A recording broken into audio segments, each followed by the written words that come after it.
അതുപോലെ തന്നെ അനീതിയുടെയും കാവൽക്കാർക്കുമുള്ള ഇടിമുഴക്കമായി നമ്മുടെ ജീവിതത്തിൽ മുഴങ്ങേണ്ടതാണ് തക്ബീർ എന്ന് പറയുന്നത്.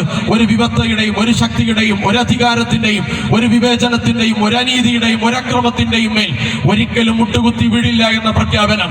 അല്ലാഹു അക്ബർ, അല്ലാഹു അക്ബർ, ലാ ഇലാഹ ഇല്ലല്ലാഹു, അല്ലാഹു അക്ബർ, അല്ലാഹു അക്ബർ വലില്ലാഹിൽ ഹംദ്.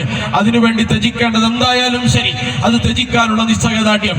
ആ നിശ്ചയദാർഢ്യം ഇന്ന് ലോകത്ത് ലൈവായി നമുക്ക് പഠിപ്പിച്ചെന്ന ഒരു ജനതയുണ്ട്.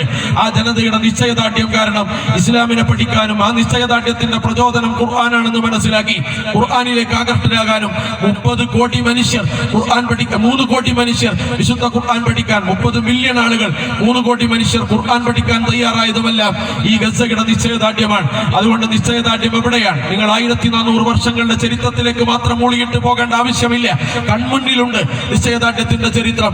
7 വയസ്സായ മറിയം എന്ന് പറയുന്ന കുട്ടിയോട് അൽ ജസീറയുടെ റിപ്പോർട്ടർ ചോദിക്കുന്നുണ്ട്, ഉപ്പയില്ല, ഉമ്മയില്ല, പെരുന്നാളിന് കളിക്കാൻ സഹോദരങ്ങളോ സഹോദരിമാരോ ഇല്ല, തികച്ചും അനാഥയായ 7 വയസ്സായ കുട്ടി. ആ കുട്ടിയോട് ചോദിക്കാൻ, ഈ സങ്കടം മറക്കാൻ, ഈ പ്രയാസം മറക്കാൻ നീ എന്താണ് മോളെ ചെയ്യുന്നത് എന്ന് ചോദിച്ചപ്പോൾ ആ കുട്ടി പറയാൻ, ഓരോ 6 ദിവസവും വിശുദ്ധ ഖുർആൻ ഞാൻ പാരായണം ചെയ്തു തീർക്കുമെന്നാണ്.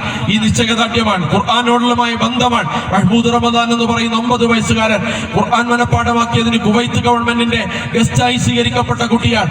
ആ കുട്ടി യുദ്ധം തുടങ്ങുമ്പോൾ ഒരു വീഡിയോ ചെയ്യാൻ, ഇനി ഞാൻ കുവൈത്തിലേക്കില്ല, കുവൈത്ത് ഗവൺമെന്റിന്റെ ആദരവ് സ്വർഗത്തിൽ ഏറ്റുവാങ്ങാൻ ഞാൻ ഉദ്ദേശിക്കുന്നു എന്നാണ്. ഇതൊക്കെ പറയുന്ന ആളുകൾ ലോകത്ത് വലിയ വലിയ മനുഷ്യരല്ല, വലിയ വലിയ മനുഷ്യരല്ല, ചെറിയ ചെറിയ കുട്ടികളാണ്. നിങ്ങൾ ആലോചിച്ചു നോക്കൂ, കഴിഞ്ഞ ദിവസം റമദാനിലെ അവസാനത്തെ വെള്ളിയാഴ്ച ഫലസ്തീനിയായപ്പോൾ തുർക്കിയിൽ താമസിക്കുന്ന മഹ്മൂദ് അൽ ഹസനാത്തിന്റെ ഖുതുബ നിങ്ങൾ കേട്ടിട്ടുണ്ടാകും. ആകെ യഥാർത്ഥത്തിൽ 3-4 മിനിറ്റാണ് ആ ഖുതുബ. ആ ഖുതുബയിൽ അദ്ദേഹം പറയുന്ന ഒരു കാര്യമുണ്ട്, 30,000-ത്തിലധികം ആളുകൾ മരിച്ചു കഴിഞ്ഞു, രക്തസാക്ഷികളായി. 70,000-ത്തിലധികം ആളുകൾ അവർക്ക് ഏതെങ്കിലും അവയവങ്ങൾ നഷ്ടമായി. ഏകദേശം മില്യൺ കണക്കിന് ബിൽഡിങ്ങുകൾ ഇസ്രായേൽ തകർത്തു. അത് പലസ്തീനിലെ പല ബിൽഡിങ്ങുകളും ചരിത്ര പ്രസിദ്ധമായ സ്ഥലങ്ങളും തകർത്തു. അതുപോലെ തന്നെ ഭക്ഷണമില്ലാതെ നരകിക്കുന്ന ഒരു ജനത. ഇതെല്ലാം കൺമുന്നിൽ കണ്ടിട്ടും നിസ്സംഗരായി നിൽക്കുന്ന ഭരണാധികാരികൾ, ലോകരാഷ്ട്രങ്ങൾ, ലോകത്തെ ജനത.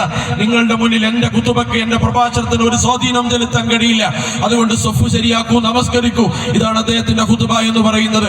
അതുകൊണ്ട് പ്രിയപ്പെട്ടവരെ, ഈ ജഗന്യന്താവായ അല്ലാഹുവിന്റെ വിധിവിലക്കുകൾ പാലിച്ചുകൊണ്ട് അവന്റെ മുന്നിൽ മാത്രം വിധേയപ്പെടാൻ നമുക്ക് ശീലിച്ച വിശുദ്ധ റമദാനിന്റെ ഈ ദിനരാത്രങ്ങളുടെ ജീവിതത്തിന്റെ ഊർജ്ജമായി സ്വീകരിച്ച് സകലമാന അനീതിയോടും അക്രമത്തോടും സന്ധിയില്ലാതെ കലഹിക്കാനുള്ള നിശ്ചയദാർഢ്യം ലോകത്ത് അനർഘമായി പ്രസരിപ്പിച്ചുകൊണ്ടിരിക്കുന്ന ഒരു ജനതയുടെ ഗുണപാഠങ്ങൾ ഏറ്റുവാങ്ങിക്കൊണ്ട് ഈ പെരുന്നാളിനെ ആത്മീയതയുടെയും പ്രാർത്ഥനയുടെയും നന്ദിയുടെയും ആഘോഷത്തിന്റെയും ബന്ധങ്ങളെ വിളക്കി ചേർക്കുന്നതിന്റെയും അതുപോലെ തന്നെ ഐക്യദാർഢ്യത്തിന്റെയും പെരുന്നാളായി, സമ്മിശ്ര പെരുന്നാളുകളായി നമ്മൾ സ്വീകരിക്കുക. ജഗന്യന്താവ് അതിന് തൗഫീഖ് നൽകി അനുഗ്രഹിക്കുമാറാവട്ടെ.